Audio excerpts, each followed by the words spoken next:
Welcome to the Jeff and the Bonch Show. I guess we're going to call this Week 18. Sure, why not? Regular season's over. 20 teams, 20 fan bases. Good luck next year. Time for us to... We're giving out the NFL awards. Yeah. We're not making predictions. Yes. There's a difference. Yes. We're not making predictions. This is who deserves the, let's say, the big main ones. awards. The big ones. I'm not going to go through every single award. No.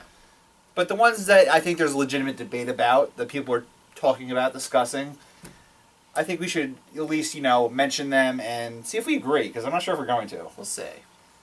Okay, so for me, the choice for MVP was rather easy. I feel the same way. I think Week 17 clinched it for me. It's Adrian Peterson. Now, I do agree with the general argument that my MVP needs to be on a team that made the playoffs. I usually agree with that. If the Vikings did not come through last week, my boys come through and made the playoffs last week, I would have won Peyton Manning.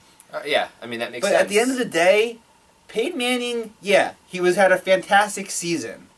Especially off of the surgery, which is why I would give him the Comeback Player of the Year award. We'll get to that in a minute, because I think he deserves some kind of recognition for the season he had.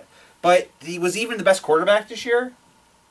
No. I mean, I can make an argument Tom Brady had a better season. Mm-hmm. I can make an argument that Matt Ryan might have had a better season. Matt Ryan even, yeah. I can't... Peyton Manning had if you look at the numbers, just another quarterback season. And his competition that he played was mediocre. And also, if Adrian Peterson doesn't come back to that team...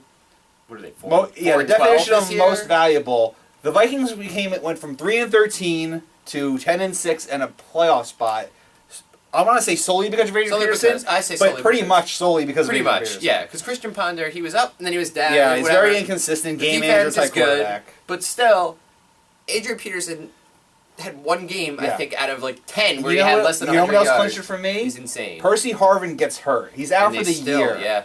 Who is, other than Adrian Peterson, the best weapon on that team. And a top-tier wide receiver. Basically, you don't have to worry about the passing game anymore. Just stop AP, and it didn't even matter. Doesn't matter. He just ran wild over everybody. And he beat the Texans and the Packers in Week 16 and 17 to win that playoff spot. You have to give it to him, I think. Yeah, absolutely.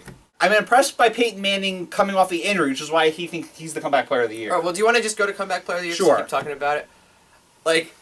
I'm just going for everything Adrian Peterson. You saw Adrian Peterson everything. No, well, the truth really is you could say, Peyton Manning, but the real argument to give him something was we should give him something too. He did so good. Because the truth really is the Comeback Player of the Year is Adrian Peterson. Mm-hmm. Peyton Manning took a year off. He recovered. Neck surgery. Yeah, awful. Adrian Peterson wasn't supposed to play for at least half of this year. We all thought he wasn't supposed mid-season. to play. We thought he was going to maybe come in week 6, week 8. He got hurt at the end of last season. I didn't think he would do anything this year at all. I know. I was we talked about fantasy, but fantasy was I was not going to draft Adrian Peterson. I can't take that risk. Yeah, and the truth is you could say, okay, so Peyton Manning, he came back and he had a great year. Mm-hmm. He did. He had a great season. Probably any year except for this year. He's the Comeback Player of the Year, hands down. But AP came back, and he had one of the greatest seasons 9 yards ever. Short of the rushing record. Yeah, so he had that close. And even then, he's on a team with no other players on the offense. Everybody just concentrates on him. So he had maybe the greatest season for a running back of all time. Mm-hmm. So how does he not deserve all these awards? The only argument against Adrian Peterson was the Vikings didn't make the playoffs. But once they made the playoffs, there's no question in my mind. And the truth is they made the playoffs solely because of him. He made the playoffs, and they happened to be around him. That's sort of what it is. Yeah. You could put him Peterson and friends. I really think you could put him on almost any NFL team, and if he's on that team, they're at least going to come close to the playoffs and be in the. With that season, absolutely, absolutely. Where he's getting 100+ yards. 100+, almost 200 every week. Ridiculous. Well, so I'm giving it to him. You're giving it to Peyton. Yeah, I want to give Peyton. Peyton deserves some honor of some sort. I understand the Peyton Manning argument for either those two or offensive player. On the offensive player of the year, it has to be Adrian Peterson. Because offensive player of the year is the best offensive season. How is 9 yards short of the rushing record? I know, I gave it to him too. Not the best offensive season. Like I said, I'm not sure Peyton had the best quarterback season statistically. So we're giving MVP and offensive player, both of us, to Adrian Comeback Player of the Year, I'm going to give Peyton just because I feel like he needs to be commended in some Any other year he gets anything. He probably gets 2 of the 3 any other year. It's just that Adrian Peterson went into this beast mode. The Offensive Rookie of the Year, this is a fascinating discussion to me. Do you know why it's a fascinating discussion? Why is that? Because compared to other years, it's like we have multiple offensive rookies of the year. It's crazy. I have 3 finalists to make. There's 3 clear-cut cases to be made. And they would be the 3 rookie quarterbacks that made the playoffs. Well, what's funny is that in probably almost any other year, I'd say, Andrew Luck gets it. But then this year, he wasn't even in consideration for me. Exactly. I have him third. I ruled him out quickest. Mm-hmm. But in most other years, not even a question. Exactly. That's what's crazy about it. Taking a 2-14 team to the playoffs? And just statistically, because of the other teams, it's crazy. They all are in the playoffs. It's great. So who is your pick? Because I'm pretty sure we're going to disagree here. Okay. Ultimately? Yes. Ultimately, I went RG3. I figured you would. Now, why are you picking RG3? I sort of thought about the teams in general and what RG3 means to the Redskins, and I went with RG3. And he's better in almost every statistical category. And Russell Wilson, part of me feels like to me, there's no replacement for what RG3 is to the Redskins. Okay. You can't. If you were to take RG3 out of that equation, they're 6-10. Okay. Russell Wilson, though. First off, the Seahawks were 7-9 last year. They were. Yes, they were. They were not. They were not a 2-14 team. They were not. What were the Redskins? 5-11. Yes. They weren't 5-11. And I do think that if you had Matt Flynn starting, I don't know that they wouldn't have made the playoffs still. I'm not saying they would have. I'm not saying he would have done better than Russell Wilson. You're saying that team is based more on the running game, the defense, and the quarterback position. Yes, and I agree with that statement. Okay. I do. So what is your thinking? Why are you giving it to Russell Wilson? Let's aside from the fact that Russell Wilson tied the rookie touchdown pass record of Peyton Manning. Okay, but still, everyone's talking about that. Okay, and that's impressive. And but that's not my main reasoning. Okay. It's not really a case for Russell. My case is actually against RG3 for a couple of reasons. Okay, well, One, for one game in one quarter, Kirk Cousins stepped in, and the Redskins didn't seem to lose much. They were just as effective. They won a game on the road in Cleveland. They won an overtime game against the Ravens. That was with their backup quarterback, who was also a rookie, in position. But here's my second argument, and the reason I only think that Russell Wilson will win the award anyway. Everyone's talking about the 3 quarterbacks. There was one more rookie who had a very good season. I almost went Russell Wilson and just because of him. Alfred Morris, who was a rookie, had a 1,600-yard rushing season. The main reason they won that game against the Cowboys, Alfred Morris was running all over Dallas. And without the Adrian Peterson season, everyone's talking about he might have led the league in rushing. Alfred Morris. I know.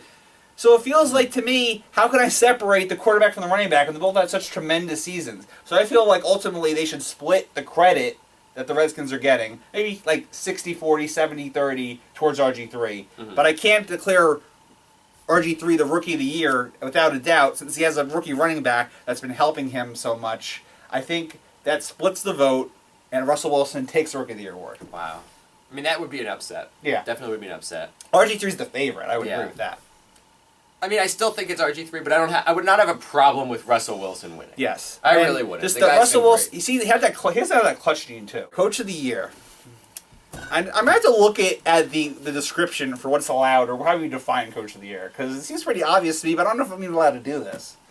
I know you're trying to do it. I know you do it, but I'm doing somebody else, so you can do it. Okay, I mean, then we can talk about as far as I'm concerned, the Coach of the Year wasn't even a coach; he's an interim coach. I've got to give it to Bruce Arians. Okay, and because a lot of people are. I know everyone. Chuck Strong.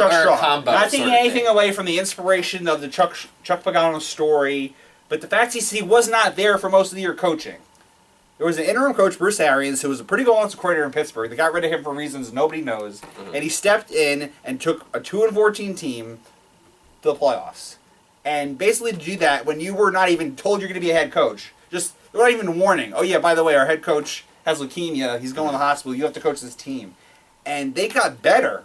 It's like I know part of it is they rallied around that. Yeah, that's all right. Well, that's my main. But I want to give it to Bruce Arians. I don't know if I'm allowed to even give it to an interim coach, but if I could. If you want to split it between the two, that's fine. But I think Bruce Arians absolutely was the best coaching job individually of the year. Okay. So who you going to? Well, part of the reason why I didn't give it to him is because sometimes when you have something to rally around, when you have that thing, that motivation, when they came out with the Chuck Strong, they were going to win those games. When Chuck Pagano came out, they were going to win those games. It seems at home they're unbeatable right now. And that's what that is.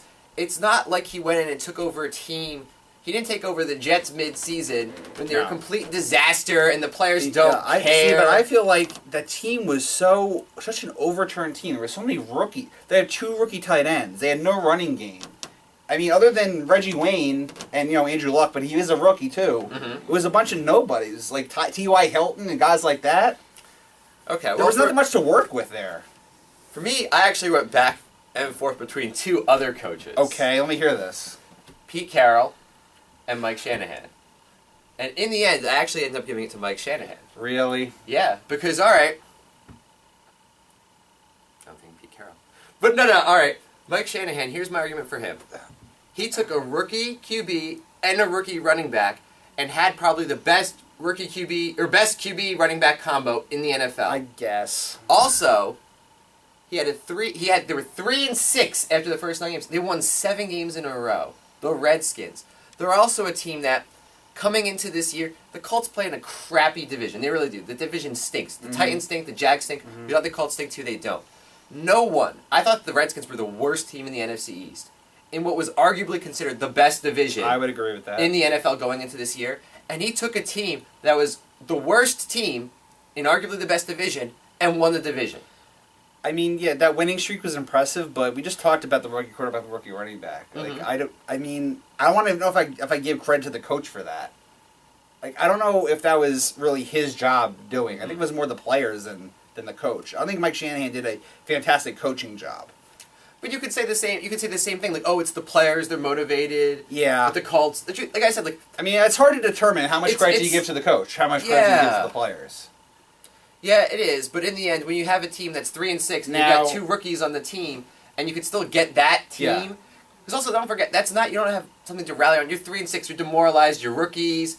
You don't really have much leadership. Yes. Who's your offensive veteran? Santana Moss. So you don't. There wasn't much. You don't have anybody. That's true. Pierre Garçon gets hurt. That's true. You That was a got big that. one. So to overcome all of that and to finish 10-6, to win the division, Yeah, the the NFC 7-game East, winning streak to end the season. So that's why I Absolutely went with impressive. them. I don't think you could go against that. Chuck well, Strong. Where's the thing is, you mentioned Pete Carroll. I find that more interesting because I would say the best coaching decision of the year was to make Russell Wilson That's starting why I quarterback. stopped and I looked at my paper and I saw Russell Wilson and his name was like right there. I mean, And I thought because everyone going into the Yeah. season, like, all right, Matt Flynn, Seahawks, all right, very interested, see what's going to happen. Yeah. Big contract. And then Pete Carroll's like, Russell Wilson, starting quarterback. And then Like, he goes, what? That's just a motivational tool for Matt Flynn Yeah. preseason. He's going to change his mind. Nope.